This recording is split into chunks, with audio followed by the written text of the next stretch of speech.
என்று பாரதி பாடிய பாரத மண்ணை வணங்கி தேர் ஏறி வருகின்ற தென் பாண்டி தென்றலிலே தாராளமாய் கலந்திருக்கும் தமிழுக்கு என் முதல் வணக்கத்தையும், என்னை பெற்று தமிழ் கற்றுத்தந்த என் பெற்றோரையும் தரமும் தகுதியும் வாய்ந்த ஆசிரியர் பெருமக்களையும் வணங்கி இங்கு கூடியிருக்கும் அனைவரையும் வணங்கி பசுமையும் பாரம்பரியமும் குறித்த என் தலைப்பை வண்ணப்பூக்களாய் இங்கே அமர்ந்திருக்கும் அனைவரோடும் பகிர்ந்து கொள்வதில் மகிழ்கிறேன். பசுமையும் பாரம்பரியமும் நம் வாழ்வின் அழகையும் வலிமையும் தாங்கும் இரு தூண்கள். பசுமை இல்லாமல் உயிர் மூச்சை இழக்கும், பாரம்பரியம் இல்லாமல் உயிர் ஆன்மாவை இழக்கும்.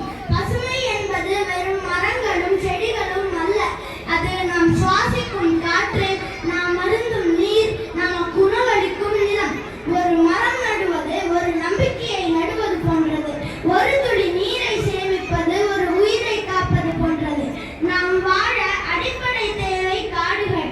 ஆனா அந்த காடுகளை அழிச்சிட்டு Aadhaar card, ration card, credit கார்டுன்னு காடுல வாழதான் சந்தோஷம், பெருமைன்னு நம்பி வாழ ஆரம்பிச்சிட்டோம்.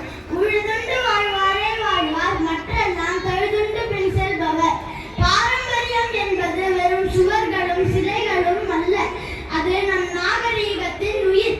வேதங்களின் ஞானம் முதல் சோழ சிலைகளின் அழகு வரை, உலகமெங்கும் கொண்டாடப்படும் யோகா முதல் ஒற்றுமையை விதைக்கும் நம் பண்டிகைகள் வரை நம் பாரம்பரியம் எப்போதும் பிரகாசித்துக் கொண்டே இருக்கிறது.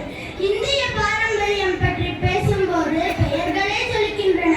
எல்லோரா குகைகள், கஜுராஹோ கோவில்கள், கோனார்க் சூரியர் கோவில், மாமல்லபுரம், ஹம்பி, சாஞ்சி, போர்கயா இவை வெறும் கற்களாலான நினைவு சின்னங்கள் அல்ல, இவை உயிருடன் உள்ள சின்னங்கள்.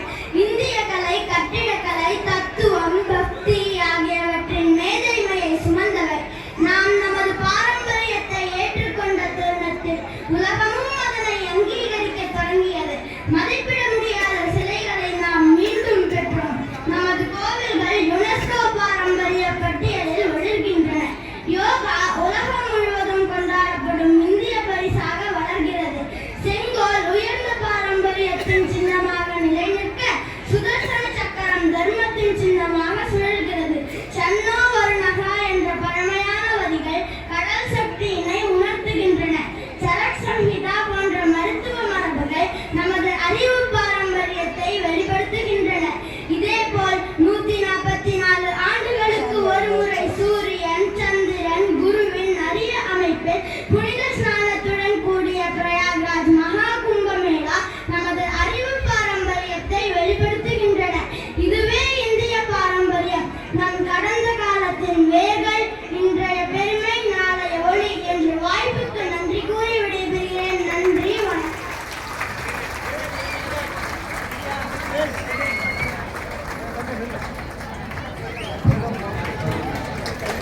தம்பி மண்டல மெமரி கார்டு நிறைய வச்சிருக்காரு. அவருக்கு அண்ணன் முரளி அவர்கள் பொன்னரை இப்போது இந்த சிறுபான்மை